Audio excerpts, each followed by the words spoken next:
हमारे सभी व्यूअर्स को बहुत बहुत जय जय श्री सीताराम। देखिए, इस संसार में ऐसा कोई व्यक्ति नहीं है जिसे कोई ना कोई दुख या कोई ना कोई परेशानी या मुसीबत से घिरा हुआ ना हो। लेकिन जब हमारा जो थॉट प्रोसेस है, जब ये स्वीकार कर लेता है कि इस जीवन में हम भाग्यहीन पैदा हुए हैं और भाग्यहीन ही मर जाएंगे, उसके बाद में आप भगवान के सामने जाकर कितने ही हाथ जोड़ लीजिए, वो भगवान आपका भला नहीं कर सकते। आप कहेंगे वो तो परम शक्ति है। वो परम शक्ति अगर गौर से देखा जाए, वो भी एक ऊर्जा है, एक ऐसी परम ऊर्जा है जिस ऊर्जा में मरने के बाद हमें समझ आना है। और अगर गौर से देखें, उस ऊर्जा में से ही हम किसी ना किसी बहाने से निकले हुए हैं। लेकिन क्योंकि हम इंसान हैं, इसलिए हमारे को ये बात समझनी होगी कि कोई ना कोई हमारा कर्म ऐसा है जिसे काटने के लिए हम यहां पर आए हैं। अगर हमने कभी अच्छे कर्म किए थे तो उनका फल भोगने के लिए आए हैं, अगर बुरे किए थे तो उनका फल भोगने के लिए आए हैं। और जब तक ये बिल्कुल शून्य नहीं हो जाते कि हमारे बुरे कर्म और अच्छे कर्म, मतलब कि हम बिल्कुल निर्विकार भाव से ये हो जाए कि हम कि अब हमारा जो कर्म है वो किसी फल की इच्छा से नहीं है और हम अब आगे जन्म नहीं लेंगे, ना तो कर्म का फल की हमारे को इच्छा है, ना दुख भोगने के लिए हमें आना पड़ेगा। उस समय पूरी तरीके से कहते हैं कि मोक्ष की प्राप्ति हो जाती है। एक कहानी से हम समझने की कोशिश करते हैं कि एक गांव में एक बालक था, बचपन में उसके पिता की मृत्यु हो जाती है। इस तरीके से अपने माँ और अपने छोटे भाई बहन के जो पालन की जिम्मेदारी उस बच्चे के ऊपर आ जाती है। अब वो बच्चा मेहनत कर रहा है, अपने घर को सर्वाइव किस तरीके से किया जाए, सबकी जरूरतों को किस तरीके से पूरा किया जाए, वो पूरी मेहनत कर रहा है। लेकिन उसके जीवन में खुशियों की कमी है। उसने अपने आप को ये मान लिया है कि अब यही इसी ढर्रे पर मेरी जिंदगी चलनी है, सिर्फ और सिर्फ मैं अपने परिवार को पालने के लिए पैदा हुआ हूं और एक दिन शायद मैं इसी तरीके से उठ जाऊंगा। लेकिन उसके जीवन में एक दिन खुशियों ने दस्तक दी। जब उम्र बढ़ रही थी तो ऑब्वियसली उसकी शादी की गई। शादी के बाद एक बार उसे ऐसा लगा कि अब जीवन में शायद कुछ खुशियां आएंगी, लेकिन उसकी सोच गलत थी। गलत क्यों थी? क्योंकि शादी सिर्फ ये नहीं है कि भाई आपने शादी कर ली, खुशियां आ गई। शादियों के साथ में बहुत सारी जिम्मेदारियां आती हैं। उसके भी बालक हुए, अब उसे एक बहुत बड़े परिवार को संभालना है।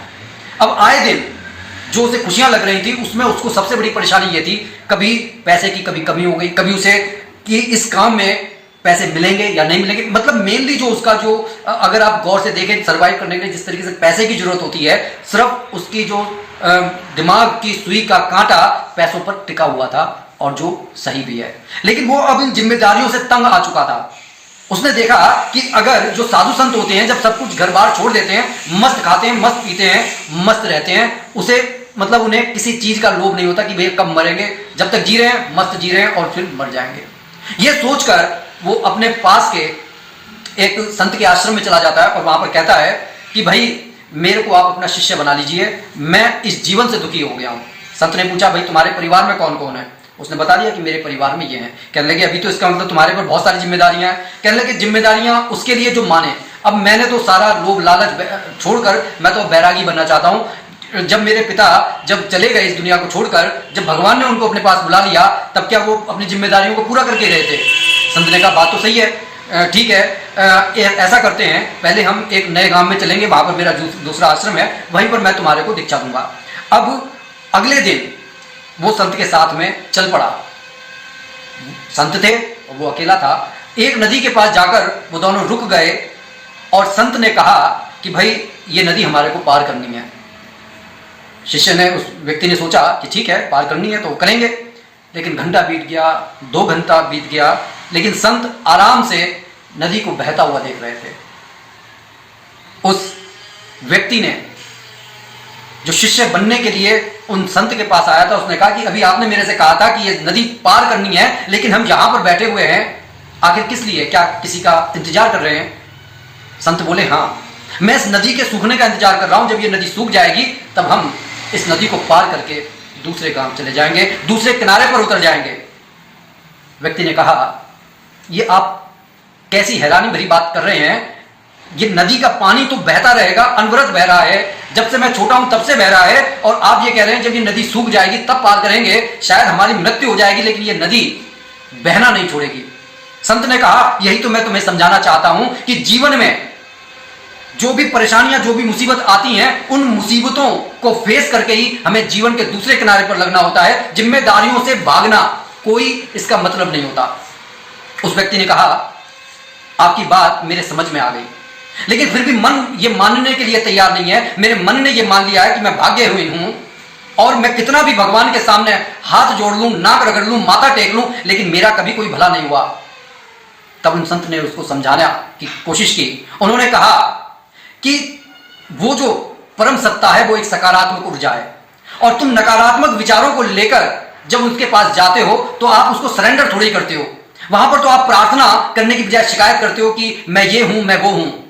आप वहां पर जाकर उस परम सत्ता से ये कहिए कि मैं आपकी संतान हूं, चाहे कितने भी दुख आ जाए, विपत्ति आ जाए, मुसीबत आ जाए, समस्याएं आ जाए, मेरी बागडोर तुमने संभाल रखी है, मैं सबको पार कर जाऊंगा। उस दिन देखो तुम्हारे जीवन में चमत्कार होगा।